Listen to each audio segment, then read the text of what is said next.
আসসালামু আলাইকুম। আপনাদের মাঝে আমি একটা ব্লেন্ডার মেশিন নিয়ে আসলাম। আমার মেয়ে ব্লেন্ডার মেশিন নিয়ে অনেক খুশি। আর আমি ব্লেন্ডার মেশিনটা এক জায়গা থেকে পাইছি, তো এই জন্য ব্লেন্ডার মেশিনটা আপনাদের সামনে নিয়ে আসলাম। এটা ব্লেন্ডার মেশিনটা ভীষণের ব্লেন্ডার মেশিন। তো আমার মেয়ে ব্লেন্ডার মেশিন দিকে অনেক খুশি।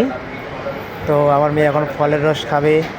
আমার মেয়ে নিজে থেকে খুলতেছে, আমাকে এক টাকা থেকে গিফট করছে। তো এটা গিফটের জিনিস। তো আমার মেয়ে জিনিসটা পেয়ে একাকার অবস্থা, মানে অনেক খুশি। নিজে থেকে খুলতেছে, আমাকে বলতেছে বাবা একটু খুলে দাও, আমি দেখবো, যে আমি ফলের রস খাবো। আমার মেয়ে অনেক দিন থেকে বলতেছে বাবা ব্লেন্ডার মেশিন আনো তো। তো আল্লাহর রহমতে একটা ব্লেন্ডার মেশিন গিফট পাইলাম। তো এটা আপনাদের সামনে আমি করলাম আর কি। তো কীরকম হলো সবাই জানাবেন, ভালো কিনা খারাপ, কি কোয়ালিটি কীরকম, এটা কোয়ালিটি জানাবেন আমাদেরকে, এটা ভালো হবে কি না খারাপ হবে।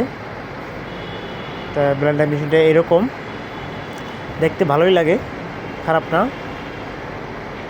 ওজনও আছে অনেক। আমার মেয়ে তো মানে খুশিতে পরে একাকার অবস্থা, নিজে কি করবে না করবে। তা আমি এটা খুলে খুলে দিচ্ছি, মেয়েকে দেখাচ্ছি। আমার মেয়ে যে ধরতেছে, দেখতেছে